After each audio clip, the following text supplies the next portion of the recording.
Hello student, આજે આપણે ધોરણ 12માં ચેપ્ટર નંબર 9ની શરૂઆત કરીશું, જેનું નામ છે સંવર્ગ સંયોજન. સંવર્ગ સંયોજનોની ઘણી બધી ઉપયોગિતાઓ છે, જેમ કે ઔદ્યોગિક ક્ષેત્રે વિદ્યુતનો ઢોળ ચડાવવા માટે, વસ્ત્ર રંગકામમાં, ઔષધીય રસાયણ વિજ્ઞાનમાં જરૂરી છે. એટલા માટે આપણે એને ડિટેલમાં ભણવાનું આવે છે. આ જે સંવર્ગ સંયોજનો જે છે એ આપણા શરીરમાં પણ રહેલા છે, જેમ કે ક્લોરોફિલ, હિમોગ્લોબિન અને વિટામિન B12 જો લઈએ તો એનામાં અનુક્રમે મેગ્નેશિયમ, આયરન અને કોબાલ્ટના સંવર્ગ સંયોજનો રહેલા છે. સંવર્ગ સંયોજનો જે છે એની હમણાં જે જૈવિક પ્રણાલી છે અને એનામાં ઇનઓર્ગેનિક કેમેસ્ટ્રીમાં એવી ઘણી બધી જગ્યાએની ઉપયોગિતા રહેલી છે. સૌથી પહેલાં સંવર્ગ સંયોજનના બંધારણની વિશેની વાત વર્નર નામના વૈજ્ઞાનિકે કરી હતી. આલ્ફ્રેડ વર્નર નામના વૈજ્ઞાનિકે સૌપ્રથમ તેમના બંધારણના વિશે વિચારો કરીને તેમને સૂત્રમાં કન્વર્ટ કર્યા હતા. એણે કર્યું એવું હતું કે એને સૌથી પહેલાં તો દ્વિઅંગી સંયોજનો વિશેની વાત કરી. તો દ્વિઅંગી સંયોજનો કોને કહેવાય? તો દ્વિઅંગી સંયોજન એટલે એક ધાતુ અને એક આયન એ બંને વચ્ચેનું કોમ્બિનેશન હોય, જેમ કે COCl2, CrCl3, PdCl2. આની જ્યારે સંયોજકતા નક્કી કરવામાં આવી તો આની સંયોજકતા 2, આની સંયોજકતા 3 અને આની સંયોજકતા 2 મળી. આ બીજું કશું જ નથી, કોબાલ્ટ ઉપરનો ચાર્જ છે. આ ક્રોમિયમ ઉપર +3 આવી જશે અને PD ઉપર +2 આવી જશે. તો જે એનો ચાર્જ મળે છે એ જ એની સંયોજકતા મળી જાય છે. આને આપણે પ્રાથમિક સંયોજકતા કહી શકીએ છીએ. મતલબ કે જે આયનો છૂટા પડ્યા છે અને એ આયનો ઉપર છૂટા પડીને જે આપણને ચાર્જ મળી રહ્યો છે એની શું કહેવાશે? પ્રાથમિક સંયોજકતા. વર્નરે બીજી એક સંયોજકતાની વાત કરી, જે છે દ્વિતીયક સંયોજકતા. પ્રાથમિક સંયોજકતાનું તો સામાન્ય સિમ્પલ આપણે એવું કહી દીધું કે આયનીકરણ કરો છો અને આયનીકરણ કરતાં જે છૂટું પડે છે એ એની પ્રાથમિક સંયોજકતા થાય. જેમ કે બધામાં Cl માઇનસમાં કોમન રહેશે, બાકી એની પોઝિટિવ ચાર્જ ઉપરનો ચાર્જ બદલાતો જશે. આ જે વસ્તુ આવી છે એ પ્રાથમિક સંયોજકતા કહેવાય. પણ દ્વિતીયક સંયોજકતા સમજવા માટે એણે ઉદાહરણ લીધો કે કોબાલ્ટ 3 ક્લોરાઇડની એમોનિયા સાથે જ્યારે પ્રક્રિયા કરી ત્યારે એની અંદર અલગ અલગ પ્રકારના સંયોજનો મળ્યા અને એ સંયોજનને જ્યારે તમે AgNO3 સાથે પ્રક્રિયા કરાવો છો ત્યારે એનામાંથી AgCl છૂટું પડે છે. આ જે વસ્તુ મળી છે એનામાં જો એને જે રીતના પ્રયોગો કર્યા એના ઉપરથી આપણે ખાલી ડાયરેક્ટ નિપજની વાત કરીએ કે મીન્સ એને છેલ્લે રિઝલ્ટ શું મળ્યું, તો રિઝલ્ટમાં એવું મળ્યું છે કે કોબાલ્ટ ક્લોરાઇડ અને એમોનિયા વચ્ચે જે જોડાણ થયું છે એ જોડાણના આધારે શરૂઆતમાં તો આમ સાદું સિમ્પલ એવું લાગશે કે આખું જે સૂત્ર છે એ સરખું જ છે, એની અંદર સંખ્યા બદલાઈ નથી. પણ મેન જો કન્સિડર કરશો તો તમને એ ખબર પડશે, જેમ કે આ છે CONH3 6 ટાઈમ +3 × 3Cl-. આ જે એક રચના છે જેની અંદર આપણે એવું કન્સિડર કરીએ છીએ કે અહીંયા આ પ્લસ અને માઇનસ દેખાય છે, આ એની શું બની છે? પ્રાથમિક સંયોજકતા બની કહેવાય. જ્યારે એમનું આયનીકરણ થશે ત્યારે એનામાંથી છૂટા પડતા જે આયનો હશે તો આ એક છૂટો પડશે અને એની સામે આ 3 છૂટા પડશે. એટલે જ્યારે એનું આયનીકરણ થશે ત્યારે એનામાં 1:3 પ્રકારનો આયનીકરણ જોવા મળશે, મતલબ કે વિદ્યુત વિભાજન થતાં એમાંથી આવી રીતે છૂટું પડી જશે.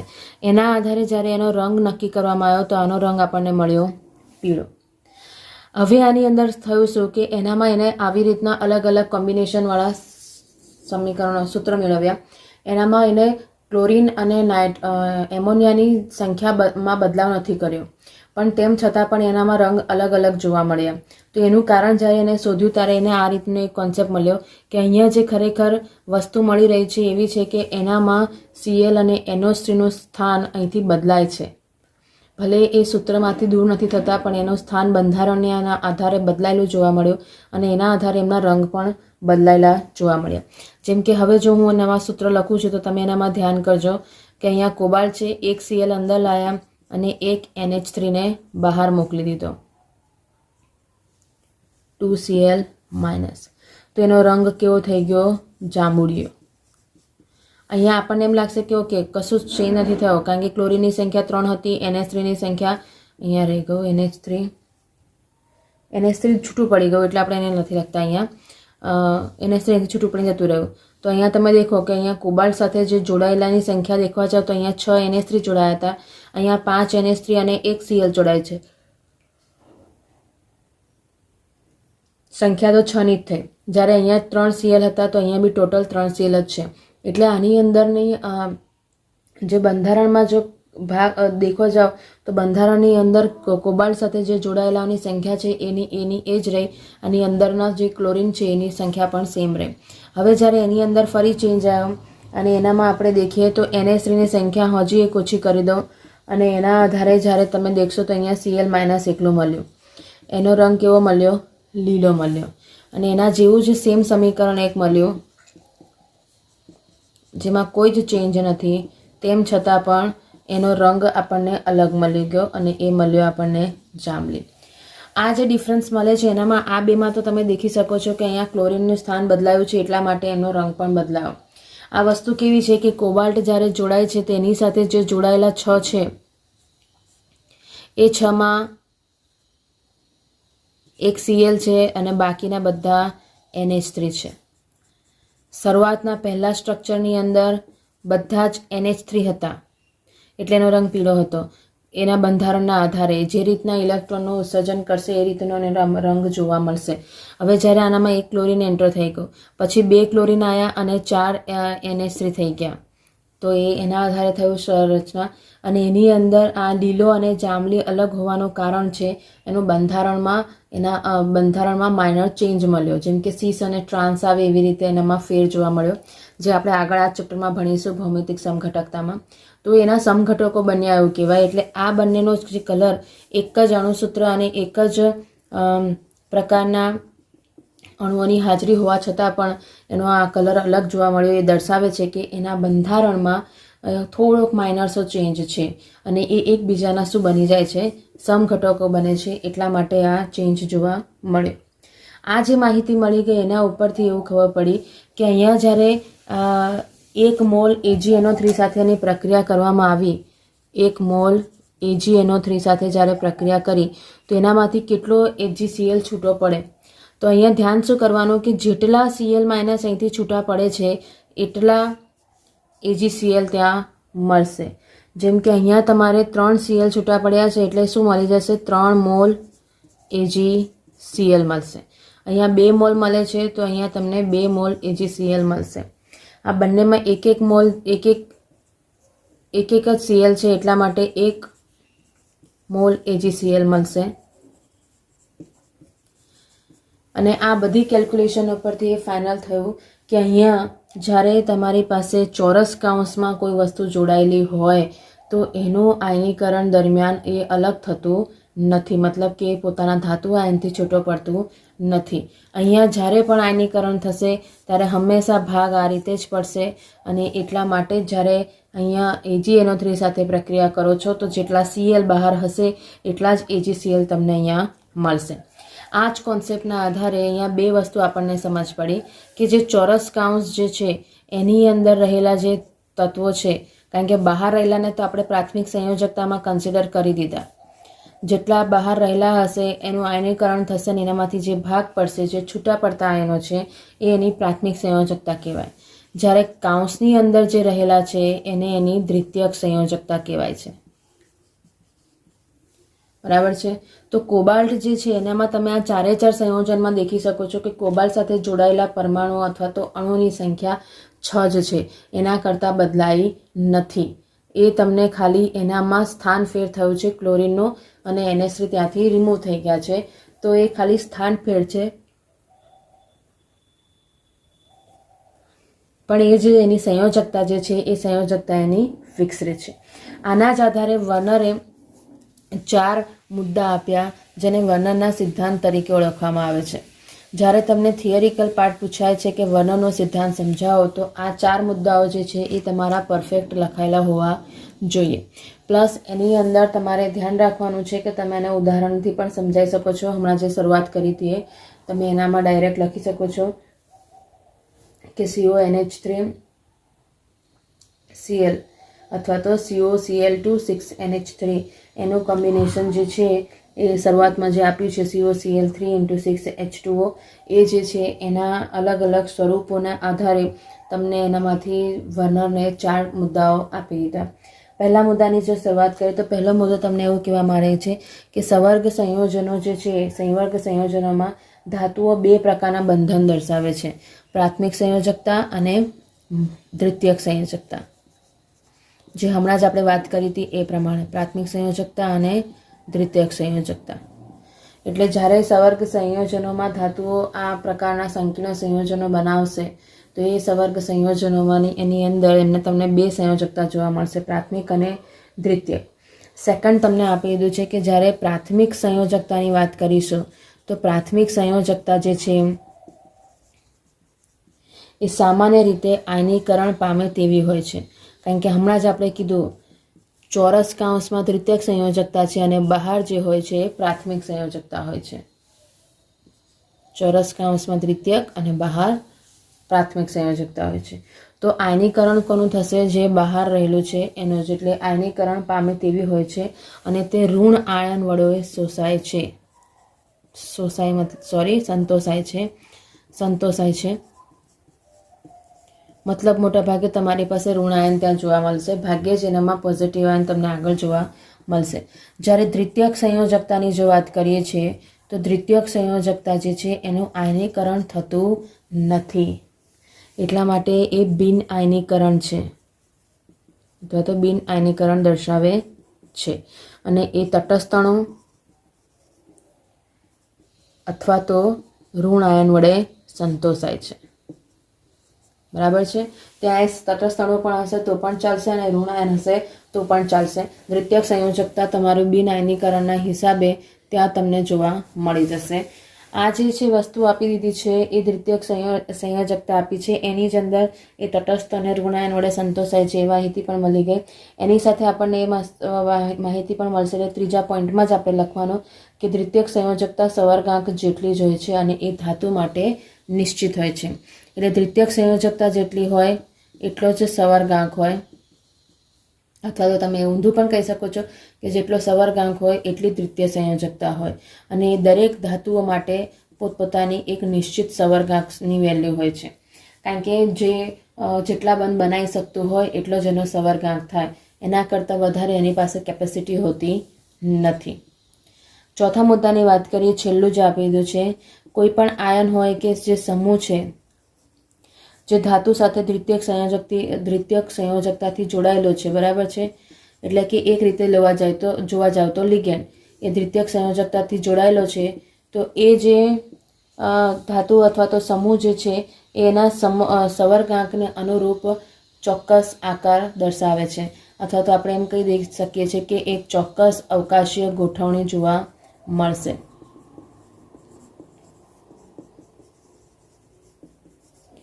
મેં પૂરા મુદ્દા નથી લખ્યા, બુકની અંદર જે આપી દીધા છે એ જ પરફેક્ટ મુદ્દાઓ તમારે એનામાં તૈયાર કરવાના. અમે તમને શોર્ટ પોઈન્ટ્સ કહી દીધા કે આ રીતે તમે એને યાદ રાખી શકો છો. કે પહેલો મુદ્દો પ્રાથમિક અને દ્વિતીયક સંયોજકતાનો છે, જેની અંદર આપણે એવું કહીશું કે સંવર્ગ ધાતુઓ જે છે બે પ્રકારના બંધન દર્શાવે છે, પ્રાથમિક અને દ્વિતીયક સંયોજકતા. સેકન્ડ આપણે કીધું કે પ્રાથમિક સંયોજકતા આયનીકરણ પામે તેવી હોય છે અને તે ઋણ આયન વડે સંતોષાય છે. થર્ડ આપણે કીધું કે દ્વિતીયક સંયોજકતા જે છે એ બિન આયનીકરણ હોય છે, મતલબ કે એનું આયનીકરણ થતું નથી, તે તટસ્થ અથવા તો ઋણ આયન વડે સંતોષાય છે. તેની વેલ્યુ સંવર્ગાંક જેટલી જ હોય છે અને એ દરેક ધાતુ માટે નિશ્ચિત હોય છે. જ્યારે લાસ્ટ પોઈન્ટ આવ્યો છે કે આયન અને સમૂહ જે દ્વિતીયક સંયોજકતાથી ધાતુ સાથે જોડાયેલા હોય એક ચોક્કસ અવકાશીય ગોઠવણી દ્વારા ગોઠવણી દર્શાવે છે. આ જે વેલ્યુ આપી દીધી છે, આ જે 4 મુદ્દાઓ આપી દીધા છે એને વર્ણનના સિદ્ધાંત તરીકે ઓળખવામાં આવે છે. આની અંદર એવું કહેવામાં આવે છે કે જે અવકાશીય ગોઠવણોમાં સંવર્ગ જોડાયેલા છે, અવકાશીય ગોઠવણો જે છે એને સંવર્ગ પોલીહેડ્રા તરીકે પણ ઓળખવામાં આવે છે, મતલબ કે બહુતલીય. આનામાં હમણાં જેમ આપણે સમજ્યા હતા કે 6 છે તો એ 6 જરૂરી નથી કે એક જ સમતલમાં જોડાયેલા હોય, એ ઉપર નીચેના સમતલમાં પણ જોડાય, એટલા માટે એને પોલીહેડ્રા અથવા તો બહુતલીય પણ કહેવામાં આવે છે.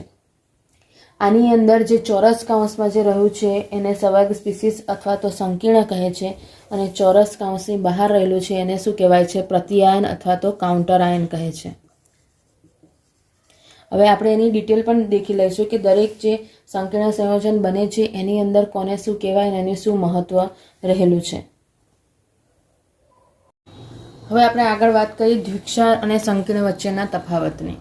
દ્વિક્ષાર અને સંકીર્ણ બંને જો જોવા જઈએ તો એ 2 કરતાં વધારે તત્વોના સંયોજનથી જ મળતી રચના છે. અહીંયા આ બંને સ્થાયી સંયોજનો છે, પણ તેમ છતાં પણ આ બંને વચ્ચેનો એક મેઇન ડિફરન્સ જે છે એ એના આયનીકરણ દ્વારા મેળવી શકાય છે. દ્વિક્ષારની વાત કરો તો એની અંદર જે અણુઓ જોડાયેલા છે, જેમ કે ઉદાહરણ લઈ લઈએ, જેમ કે કાર્નેલાઇટ છે. કાર્નેલાઇટ જે છે એ KCl into MgCl2 into 6H2O વાળું છે, બરાબર છે. એના સિવાય બીજા ઘણા છે, જેમ કે મોરક્ષાર કહીએ તો, જેને આપણે ફેરસ એમોનિયમ સલ્ફેટ પણ કહીએ છીએ. આ તમે 12th પ્રેક્ટિકલમાં યુઝ કરો છો, જે રેડોક્સ અનુમાપનો હતા એની અંદર તમારે વાપરવાનું છે. એના સિવાય પોટાસ એલમ છે. આ એવા સંયોજન છે જેની અંદર 1 કરતાં વધારે પ્રકારના સંયોજનો જોડાય છે અને એની અંદર પર્ટિક્યુલર અલગ અલગ પ્રકારના સંયોજનો બનાવે છે. પોટાસેલમ એ જ ફટાકડીનો પણ સૂત્ર થાય છે. જ્યારે તમે એને 2 વડે મલ્ટીપ્લાય કરી દો તો K2Al2SO4 4 times into 24H2O, K2SO4 into Al2SO4 twice into 24H2O એવું ફટાકડીનું સૂત્ર થાય છે, જેને તમે પાણીમાં ઓગાળી શકો છો. આ જે પદાર્થો લીધા છે એને જ્યારે પાણીમાં ઓગાળો છો ત્યારે એનું આયનીકરણ થશે, તેનામાંથી સંપૂર્ણ સાદા નાના આયનોમાં એમનું અલગીકરણ થઈ જાય. જેમ કે આ પોટાસેલમનું કન્સિડર કરશો તો K+ મળશે, Al+ મળશે, Al+3 મળશે, SO4-2 મળશે. જ્યારે એની સામે તમે કોઈ પણ એક સંકીર્ણ લો છો કે K4FeCN6, આનું જ્યારે આયનીકરણ કરો છો ત્યારે એનામાંથી છૂટા પડશે K+ અને FeCN6-4, બરાબર. તો આ જે આયનો મળે છે એનું આયનીકરણ અહીંયા જ પૂરું થઈ ગયું. જ્યારે દ્વિક્ષારમાં શું થઈ જાય છે કે એનું આયનીકરણ થાય છે તો જેટલા પણ નાના સંયોજન છે, નાના જે અણુ આયન બનશે એ બધા જ આયનોમાં એનું અલગીકરણ થઈ જશે, એનું આયનીકરણ થઈ જશે. જ્યારે આનાથી નાનું મતલબ કે Fe કે Cn અહીંયામાંથી છૂટા પડે નહીં. આ દ્વિક્ષાર અને સંકીર્ણ સંયોજનનું એક ખાસ સૌથી મુખ્ય તફાવત છે કે એની અંદર ભલે 1 કરતાં વધારે તત્વો ભેગા થઈ, 1 કરતાં વધારે અણુ આયનો ભેગા થઈને આ પ્રક્રિયાઓ કરે છે, તેમ છતાં પણ આની અંદર હવે મેન ડિફરન્સ આટલો જ રહેશે કે એમનું આયનીકરણ પછી સંપૂર્ણ આયનો સાદા સ્વરૂપમાં આપણને મળતા નથી. અહીંયા આ ચોરસ કૌંસ તરીકે એ વસ્તુ મળી જ ગઈ. હવે આપણે એક મેન વસ્તુ સમજી લઈએ કે એક સવર્ગ સંયોજન હોય એ સવર્ગ સંયોજનની અંદર કઈ વસ્તુને શું કહેવાય, અને પછી એનું નામકરણ વિશે ભણીશું તો તમને એનામાં આઈડિયા આવી જાય કે એ વસ્તુ શું છે. આમાં કોઈ પણ એક ઉદાહરણ આપણે લઈ લઈએ.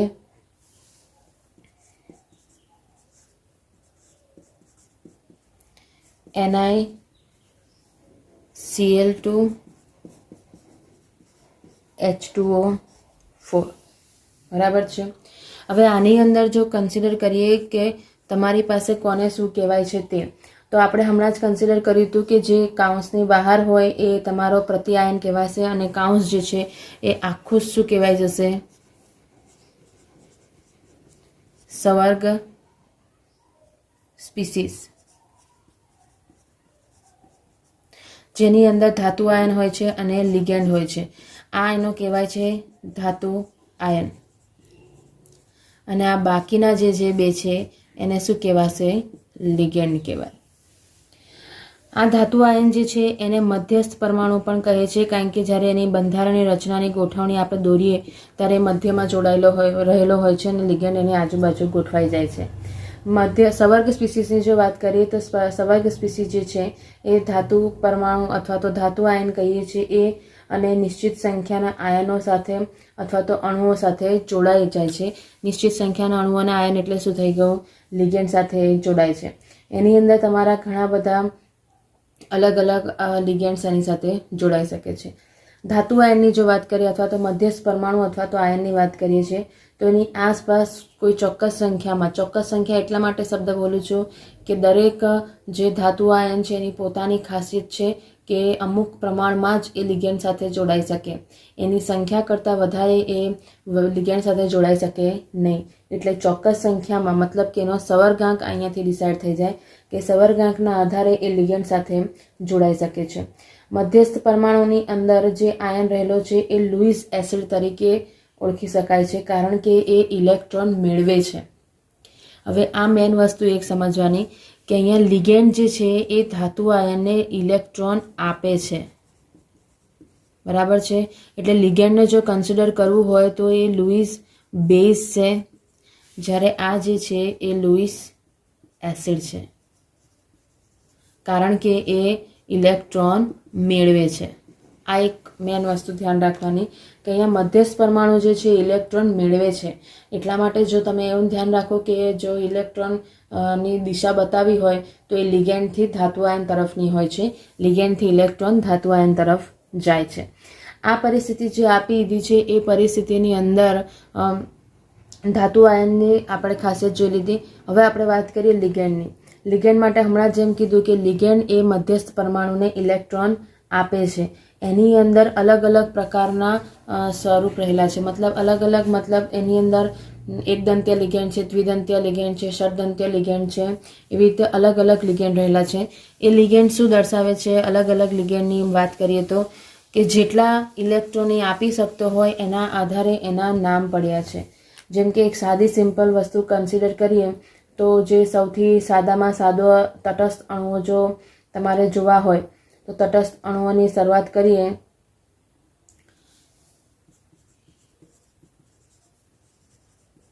સૌથી સાદા H2O છે, NH3 છે. એનાથી મોટા અણુ લેવા જાઓ તો એ તમારા દ્વિઅણુ થઈ જશે, NH2 CH2 CH2 NH2, બરાબર છે. ઇથિલિન ડાયએમાઇન, બરાબર છે. આ બધા જે છે એનામાં એના કરતાં પણ મોટા અણુ, બૃહદ અણુ હોઈ શકે છે, પ્રોટીન પણ હોઈ શકે છે. આ જ્યારે એક સાદું સિમ્પલ જે લેવા જઈએ છીએ તો આની અંદર એના પોતાના પાસે કોઈ પણ પ્રકારનો નેગેટિવ કે પોઝિટિવ ચાર્જ નથી, એટલા માટે એને તટસ્થ અણુ કન્સિડર કરાય છે. જ્યારે એની સામે એક દંતીય લિગેન્ડ તમારે જોવા હોય તો એક દંતીય લિગેન્ડમાં હવે અલગ અલગ આવે. એક દંતીય લિગેન્ડમાં તટસ્થ અણુઓ પણ હોઈ શકે છે અને માઇનસ પણ લિગેન્ડ હોઈ શકે. એક દંતીય લિગેન્ડની જો વાત કરીએ છીએ, એક દંતીય મતલબ એક ઇલેક્ટ્રોન આપી શકે છે અને એની ખાસિયતના આધારે Cl- છે, H2O છે, NH3 છે, એ બધા એક ઇલેક્ટ્રોન આપે છે. આની અંદર જ્યારે ઇલેક્ટ્રોનની સંખ્યા 2 હોય, 2 ઇલેક્ટ્રોન આપતા હોય તો એને શું કહેવાશે? દ્વિદંતીય લિગેન્ડ. એક દંતીય લિગેન્ડની ઘણા બધા ઉદાહરણો છે, જેનામાં તમે જેટલા પણ હેલોજન છે એ હેલોજન બધા તમે આમાં કન્સિડર કરી શકો છો. એ બધા એક દંતીય લિગેન્ડ થઈ જાય. જેમ કે સાદી સિમ્પલ કન્સિડર કરો, Br-, I- છે, F- છે, Cn- છે, OH- છે. આ બધા જ જે છે એ સામાન્ય રીતે લેવા જાઓ છો તો એક દંતીય લિગેન્ડમાં કન્સિડર થઈ જાય. દ્વિદંતીય લિગેન્ડની વાત કરીએ, જે લિગેન્ડ્સ 2 ઇલેક્ટ્રોન્સ આપતા હોય એ લિગેન્ડને દ્વિદંતીય લિગેન્ડ કન્સિડર કરવામાં આવે છે, જેની અંદર ઇથેન 1,2 ડાયમાઇન, જે આ છે તમારું ઇથેન 1,2 ડાયએમાઇન. સૂત્ર એ જ NH2 CH2 CH2 NH2, બરાબર છે. દ્વિદંતીય લિગેન્ડમાં તમારી પાસે આ મળી જશે C2O4-2 SO4-2. આ બધા જે છે એ દ્વિદંતીય લિગેન્ડ છે. આની અંદરની ખાસિયત છે કે એનામાં CO3-2, બરાબર. આ બધા દ્વિદંતીય લિગેન્ડ છે, એટલે કે એ 2 ઇલેક્ટ્રોન આપી શકે છે અને એના આધારે એ 2 ધાતુ આયન સાથે 2 બંધ બનાવી શકે છે. એટલે એ તમારા દ્વિદંતીય લિગેન્ડની સંખ્યા થઈ ગઈ. એના સિવાય જો લેવા જઈએ છે તો જ્યારે એક જ લિગેન્ડ હોય પણ ઇલેક્ટ્રોનની સંખ્યા વધારે આપતો હોય તો એના આધારે પણ એના નામ બન્યા છે. જેમ કે બહુદંતીય લિગેન્ડ મળ્યા, 1-2 કરતાં વધારે ઇલેક્ટ્રોન્સ આપતા હોય તો બહુદંતીય લિગેન્ડમાં જે પ્રચલિત છે એ છે ષડદંતીય લિગેન્ડ, જેને કહેવાય છે ethylene diamine tetra acetate ion. ષડદંતીય લિગેન્ડ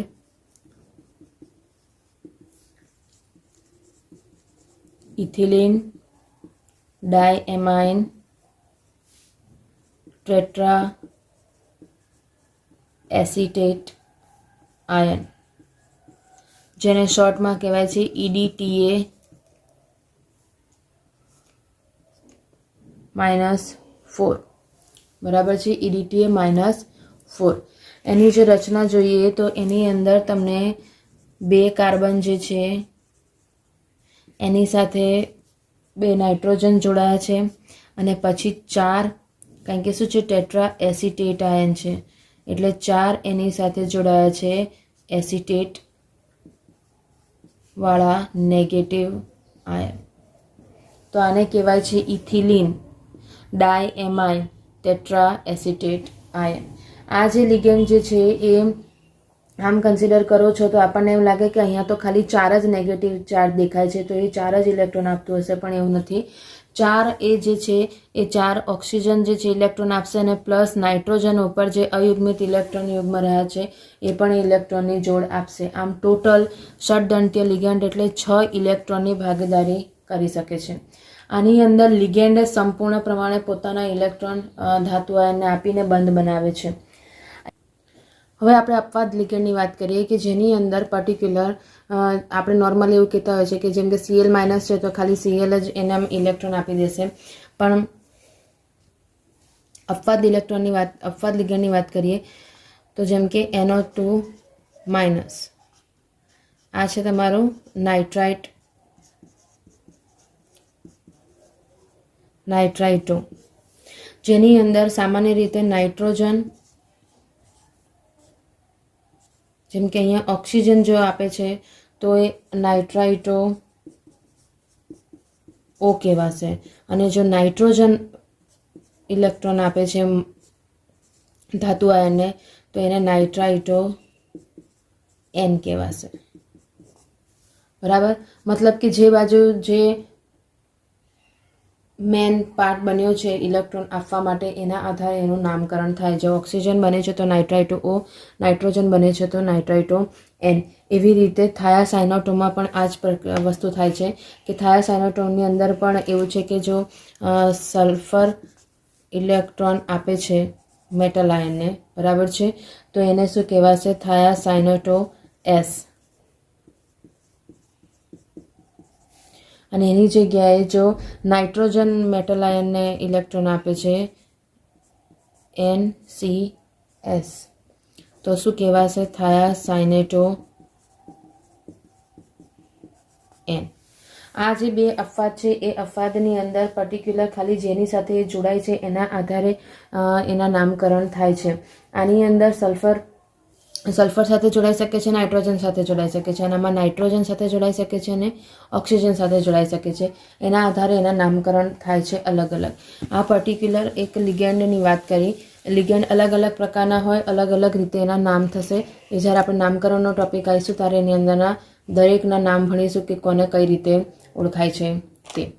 હવે જો આપણે વાત કરીએ છીએ તો એ છે એનાથી આગળનું કે એ છે સવર્ગાંક.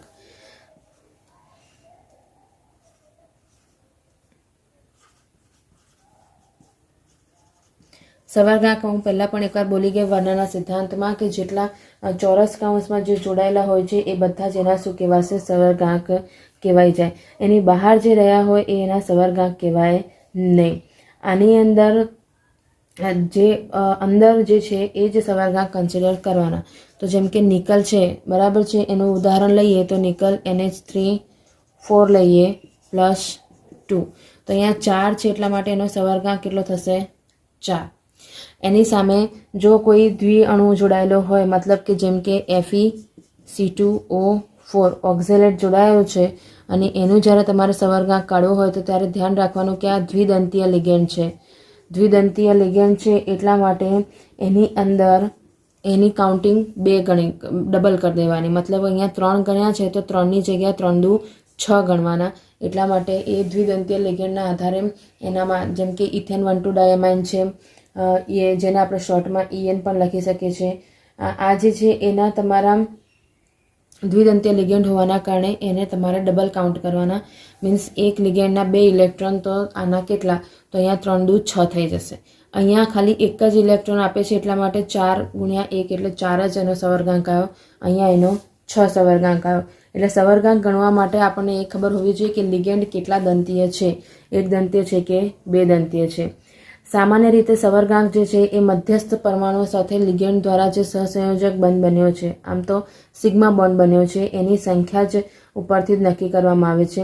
એના સાથે બીજા કયા જોડાયેલા છે, મીન્સ આ પોઝિટિવ ચાર્જ છે એને બેલેન્સ કરવા એની સાથે કોઈ નેગેટિવ જોડાયેલો હોય Cl2, તો એની સાથે એને કોઈ કામ નથી. ખાલી જે એની અંદર ચોરસ કાઉન્સમાં જે જોડાયેલા છે એના ઉપર જ આધાર રાખે છે.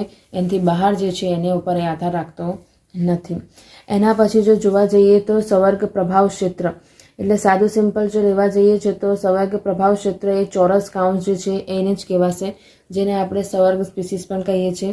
સંવર્ગ સ્પીસીસ આખું કહેવાય, આ પ્રભાવ ક્ષેત્ર ખાલી આટલું કહેવાય, અને આ શું કહેવાશે? પ્રતિ આયન. આ જે સંવર્ગ પ્રભાવ ક્ષેત્ર જે છે એની પોતાની અલગ અલગ ગોઠવણી હોય છે, બંધારણીય ગોઠવણી, અને એના આધારે એના અલગ અલગ આકાર બને છે. જેમ કે અષ્ટફલકીય આકાર કન્સિડર કરવો હોય તો સાદું સિમ્પલ 4 આ મેટલ આયન અને એની સાથે અહીંયા લિગેન્ડ જોડાઈ જાય. 6 જગ્યાએ 6 લિગેન્ડ હોય તો અષ્ટફલકીય આકાર શક્ય થાય. તો ધ્યાન રાખવાનું, 6 કરતાં ઓછા હોય તો અષ્ટફલકીય આકાર કોઈ જગ્યાએ લખવાનો નહીં. 4 લિગેન્ડ માટે સમચતુષ્ફલકીય બીજું કન્સિડર કરવું હોય તો એ પર્ટિક્યુલર તમારો આ રીતનો આકાર થશે. આ મેટલ આયન બરાબર છે, આ લિગેન્ડ જોડાઈ જાય, એને તમે સમચતુષ્ફલકીયની અંદર સાદું સિમ્પલ આવી રીતે પણ કન્સિડર કરી શકો છો, જેમાં એક ડાર્ક લાઇન કરી દેવાની અને એક ડોટેડ લાઇન કરીએ તો એ આગળ પાછળ છે એવું આપણને ખબર પડી જાય. આ 4 લિગેન્ડ માટે બને. એવી રીતે સમચોરસ આકાર પણ આવી જશે. સમચોરસ આકાર કન્સિડર કરો છો તો સાદો સિમ્પલ ચોરસ આકારમાં વચ્ચે મેટલ આયન અને આજુબાજુ લિગેન્ડ જોડાયેલા હોય. આ પણ 4 લિગેન્ડ માટે શક્ય છે. એના પછી આવ્યું છે ત્રિકોણીય દ્વિપિરામિડલ.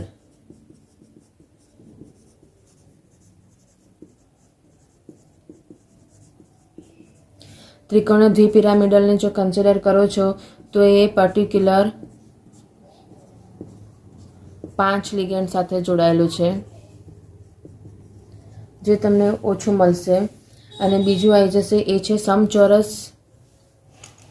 સમચોરસ પિરામિડલ. એટલે સમચોરસ પણ આકાર હોય અને પિરામિડલ જેવો પણ આકાર હોય. પિરામિડલ મતલબ ઉપરથી ઊંચું, અને એવી રીતનો તમારો આકાર હોય. આ સમચોરસ થઈ ગયું અને આ પિરામિડ થઈ ગયું. આ બધી જગ્યાએ તમારા શું લાગી જાય? લિગેન્ડ લાગી જાય. આ પણ 5 લિગેન્ડ સાથે બની શકે છે. તો 6 લિગેન્ડનો એક લોતો જ આકાર છે એ છે અષ્ટફલકીય. જ્યારે તમારી પાસે અષ્ટફલકીય આકાર આવી જાય તો તમારે ધ્યાન રાખી લેવાનું કે અહીંયા ખાલી એક જ લિગેન્ડની સંખ્યા 6 હશે, અથવા તો ઊંધું સમજી શકો છો કે 6 લિગેન્ડ છે મતલબ અષ્ટફલકીય જ આકાર હશે. 4 અને 5માં તમારી પાસે બે ઓપ્શન છે, તો એના આધારે તમે એને કાઉન્ટ કરી શકો છો અને એનો આકાર શોધી શકો છો. હવે જો આપણે કન્સિડર કરીએ કે પર્ટિક્યુલર જ્યારે આ સવર્ગાંક આપણને મળી ગયો છે તો એ મધ્યસ્થ પરમાણુ જે રહ્યો છે એની ઓક્સિડેશન અવસ્થા શું થશે? મધ્યસ્થ પરમાણુની ઓક્સિડેશન અવસ્થા જો નક્કી કરવી હોય તો એની અંદર તમારે સાદું સિમ્પલ જે ભાગીદાર થયેલા ઇલેક્ટ્રોન યુગ્મ છે જે લિગેન્ડ દ્વારા આપવામાં આવે છે એનો દૂર કર્યા પછીનો વીજભાર છે. એટલે ઓક્સિડેશન આગને તમારે ગણવું હોય તો નામ પછીના જે કાઉન્સમાં છે એટલે એનું નામ લખવાનું આવશે, IUPAC નામકરણ, તો એનું નામ લખી અને પછી એના કાઉન્સમાં એને દર્શાવવાનું. જેમ કે સાદું સિમ્પલ હમણાં સપોઝ કે આપણે CuCN4-3નો મારે કાઉન્ટ કરવો છે, તો જેવી રીતે આપણે પહેલાં ગણતા તેવી રીતે અહીંયા પણ ધ્યાન રાખવાનું છે કે અહીંયા બહાર જે સ્પીસીસ આવી છે એનો કોઈ યુઝ નથી કરવાનો. તમારે ખાલી એનો ચાર્જ અહીંયા કન્સિડર કરી દેવાનો છે. મારે એક્સનો જો ગણવો હોય તો -1 અને આ માથા ઉપર છે એટલે બરાબરની આ બાજુ, તો x = શું આન્સર મળી જશે તમને? +1. આ એનો થઈ ગયો ઓક્સિડેશન આંક. આની અંદર એને જ્યારે નામકરણમાં લખવામાં આવશે અથવા તો તમારે અહીંયા દર્શાવવું હોય તો તમે Cu1 એવું લખી શકો છો, જે દર્શાવશે કે કોપરની ઓક્સિડેશન અવસ્થા 1 છે. આ જે માહિતી છે એનામાં તમે કોઈનો પણ આવી રીતે સંકીર્ણનો તમે ચાર્જ ગણી શકો છો. તમને આવું આપ્યું હોય K4 FeCN6. હવે આનો તમારે ગણવો હોય ઓક્સિડેશન આંક તો આને તમે કન્વર્ટ કરી દો, K+ થઈ જશે અને આના માથા પર શું આવી જશે? Fe-4 FeCN6 -4. તો x 6 નો -4 -4. આને કન્સિડર નહીં કરીએ આપણે તો તમારી પાસે જવાબ શું આવી જશે? +2. તો Feનો અહીંયા જે ઓક્સિડેશન આંક છે એ કેટલો થઈ જશે? +2 ઓક્સિડેશન આંક મળી જાય. આમ કોઈનો પણ તમે એને ગણી શકો છો. હવે જો મેઇન વસ્તુ કન્સિડર કરીએ તો એ છે બે નામ યાદ રાખવાના છે, હોમોલેપ્ટિક અને હિટ્રોલેપ્ટિક.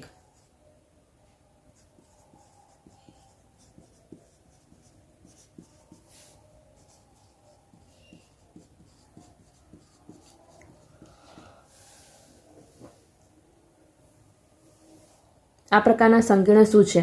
આની અંદર એવું આપ્યું છે કે સંકીર્ણ એક એવો સંકીર્ણ લઈએ કે જેની અંદર ધાતુ એક જ પ્રકારના દાતા સમૂહ સાથે બંધિત હોય છે અને હેમોલેપ્ટિક સંકીર્ણ કહેવાય છે. મતલબ કે એની અંદર સાદું સિમ્પલ એક જ હોય, જેમ કે હમણાં આપણે જોયું એમ કે FeCN6-4 આ એકલો જ છે, બરાબર છે. તો એનું શું કહેવાશે? હોમોલેપ્ટિક, એક જ પ્રકારના દાતા સાથે જોડાયેલો હોય. બીજું ઉદાહરણ લઈએ તો CONH3 6+, બરાબર. તો આ હોમોલેપ્ટિક કહેવાય. જ્યારે હિટ્રોલેપ્ટિકમાં શું થઈ જશે? એક કરતાં ધાતુ જે છે અલગ અલગ પ્રકારના દાતા સમૂહ સાથે જોડાયેલો હોય, એક કરતાં વધારે દાતા સાથે જોડાયેલો હોય. જેમ કે આમાં ઉદાહરણ લઈએ તો CO પછી NH3 4 × Cl2. તો અહીંયા જોઈ શકો છો ક્લોરીન અને NH3 બંને સાથે એ ઇલેક્ટ્રોન મેળવે છે, એટલા માટે એને શું કહેવાશે? હિટ્રો. આ એક સાદી સિમ્પલ વસ્તુ છે, પણ એના થોડા શબ્દો અઘરા લાગે એવા છે, હોમોલેપ્ટિક અને હિટ્રોલેપ્ટિક. પણ છે વસ્તુ સિમ્પલ કે જો એક જ સરખા જ અથવા તો એક જ પ્રકારનો લિગેન્ડ હોય તો એને હોમોલેપ્ટિક કહેવાય, અલગ અલગ પ્રકારના લિગેન્ડ સાથે જોડાયેલો હોય તો એને હિટ્રોલેપ્ટિક સંકીર્ણ કહેવાય છે. આ વિડીયોમાં આપણે આજ સુધી દેખીશું. નેક્સ્ટ વિડીયોમાં આપણે એના સંકીર્ણ સંયોજનોના નામકરણ વિશે સમજીશું.